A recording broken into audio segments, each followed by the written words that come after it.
Қазір мен бір видео қосамын. Бұл видеоны маған жақында жеңгем жіберген WhatsApp-ма.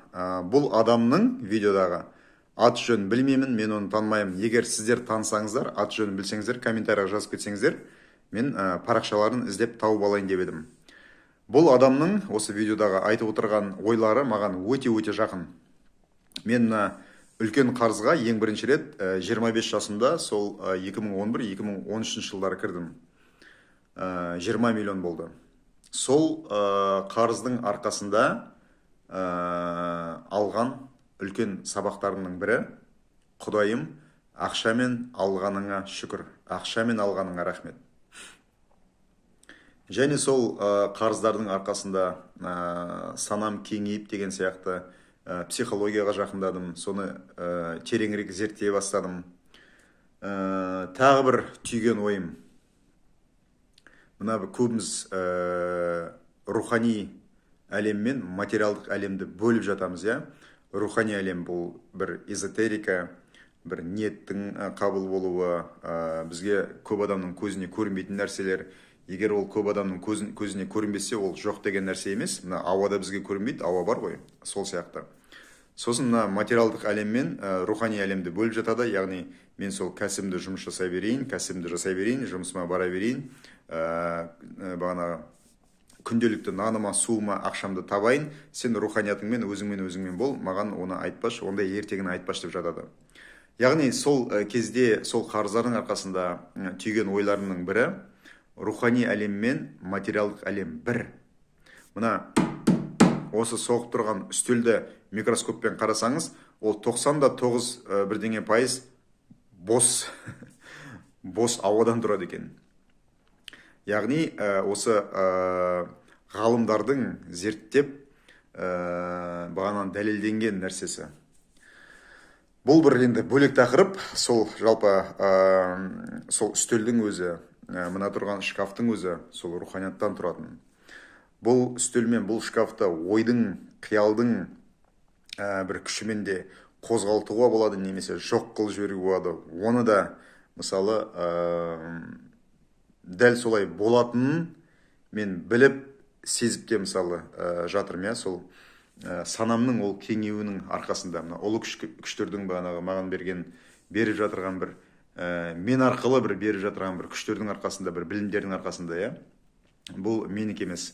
Бұл сол ұлы күштердің осындай бір мені бір жағдайларға салып, осындай бір сабақтар алсын деп, менің санамды кеңесін деп.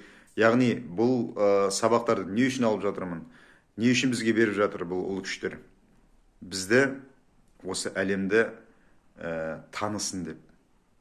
Осы әлемді көріп, санасын кеңейтсін. Қандай керемет, қандай ғажайып әлемде, қандай ғажайып кезеңде өмір сүріп отырғанымызда көрсін, сезсін, содан ләззат алсын деген ниетімен, дамысын деген ниетімен. Себебі біз адамзат әрдайым даму үстінде боламыз. Осы бір видеоны көріп өтіңіз, содан кейін мен өз ойымды жалғастырамын. Егер сіз өте үлкен қарызға кіріп кеткен болсаңыз, немесе үлкен бір банкротқа ұшыраған болсаңыз, болды, мен бұл косяктан, бұл қорадан шыға алмаймын деген ой болса, мен сіздерді қуантамын, мен сіздерге үміт сыйлағым келіп тұр. Бір құпиямен бөлісейін. Мысалы, 100 миллион қарызы бар өте көп адамды көрдім. 10-15 адаммен араластым. Барлығы 100 миллион қарыздан құтылды. 1 миллиард қарыздан құтылған 3 досым бар. 1 миллиард, 1,5 миллиард, 2 миллиардпен арасында құтылған 3 досым бар. Үшеуі де құтылды. Бұл екінші тәжірибем. Үшінші тәжірибем: 17 миллиард теңге қарыздан, 34 миллион ба, 33 миллион доллар қарыздан шыққан адамды да көрдім. 5 жыл кеткен. Бұның барлығын көрген кезде түсінгенім, олардың барлығының айтатын нәрсесі: сен дейді, үлкен миллиардтаған қарызға кірген кезде жаратушыға ғана жалбармасын, немесе соның ғана күшін, энергиясын сезінесің дейді. Сол энергия ғана сені алып шығады дейді. Сен анаған, мынаған сенуді қоясың дейді.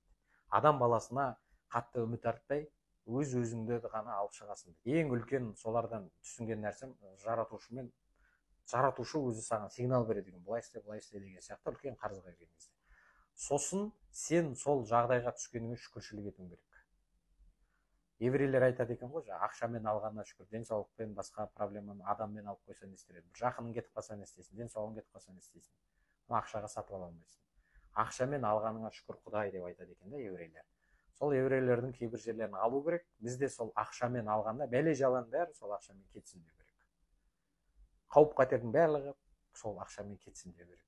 Демек, осы 100 миллиард деген қалай кетті? 100 миллион мысалы қарызыңыз болса, или 1 миллиард қарызыңыз болса, сол қарызға шүкіршілік етіңіздер. Қалай шүкіршілік етемін, мен қарызға кіріп, өкпеге қара қазандай отыр.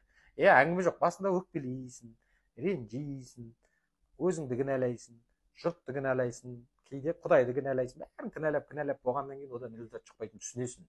Сосын тұрасың да, Құдай осы қарызды бергеніңе шүкір. Ол қарызды бергеніңе шүкір деп айту үшін сен осы қарызды жету үшін осында үлкен минусқа кіргеннен сен не түсіндің өмірде? Сол бүкіл сабақтарын жазсаң, 50-100 сабақтай жазасың. Сол 50-100 сабақты көрсең, сен ондай ақшаға ондай сабақты сатып ала алмайтын едің да. Саған 100 жылға, 50 жылға, 1000 жылға жететін саған сабақ, тәжірибе беріп тастады сол қарыз.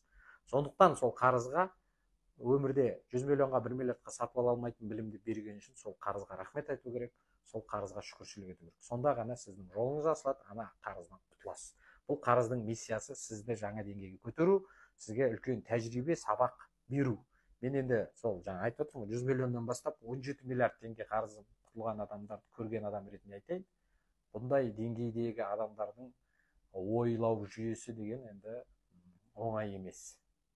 Сондықтан қарызыңыз қанша көп болған сайын сіз өзіңіздің күшті екеніңіздің, мықты адам екеніңіздің әркімге өзінің көтере алатын жүгін береді дейді. Сондықтан Құдайға шүкіршілік етуді тоқтатпаңыздар. Осы күні кешеге дейін мен ақшаны қуумен болдым. Сол 25 жасымда бағана қарызға кірсем де, кейбір түйіндер, кейбір сабақ алсам да, маңызды сабақтардың бірі сол ақшаның артынан қума, руханиятыңды дамыт, өзіңнің энергияңды көтер. Сосын жалпы осы материалдық өмірде бір аяғыңды қосып жүр, бір қимылдар істе деген сияқты. Яғни бірінші мәселе, бірінші орында сенің бағана жасаған қимыл, іс-әрекетің, телефон соққандарың, бір кездесулерге барғандарың ол емес. Бірінші орында сенің ішкі жан дүниеңнің сезімі, ішкі жан дүниеңнің махаббатқа толуы. Бұл өмірге деген, өзіңе деген махаббатың, жаратқанға деген махаббатыңның толуы, толып тұруы осылай. Яғни ол сананың жұмысы арқылы келеді бірінші. Санамызды әртүрлі мусордан босатқанда, біздің санамыз бір тыныштыққа келгенде, когерент дейді, когерент бағана осы вселенная, яғни осы кеңістіктің бір энергиясымен барынша бір линияға, бір вибрацияға келгенде, ішкі санаң, ішкі жан дүниең, ішкі жүрегің, қалыбың ішіндегі тола бастайды. Сондай бір махаббат сезімге.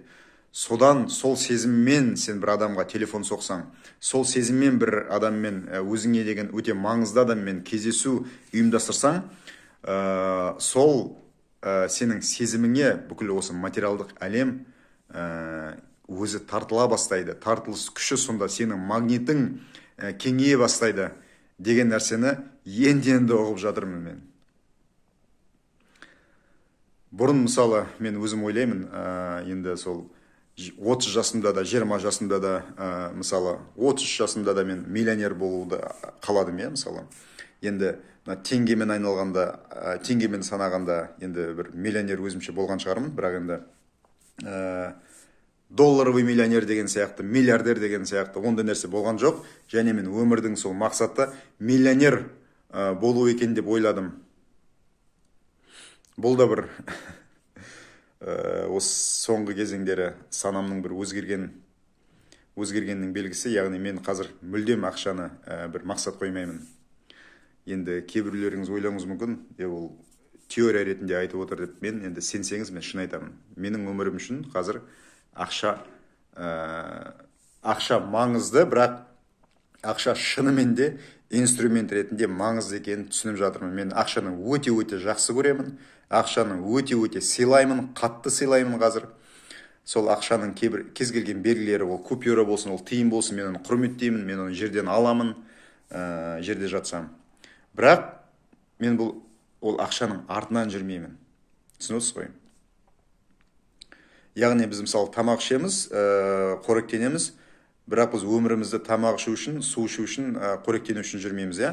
Тамақ, сол тәтті сусындар, әрине жақсы тамақ пен жақсы тәтті сусындар, ол әдемі, ол бізге ләззат әкеледі. Бірақ өмірдің мәні ол емес қой. Тамақ, су бізге энергия беру үшін жаратылған инструменттер. Бірақ сол инструменттердің өзі бір әдемі, әсем, көркем, дәмді болған жақсы ғой. Сол сияқты ақша, бұл біздің бағана өзіміздің арман мақсаттарымызға жету үшін берілген инструменттер. Бірақ сол ақшаның өзі бізге жеңіл келгені жақсы. Сол ақшаның өзі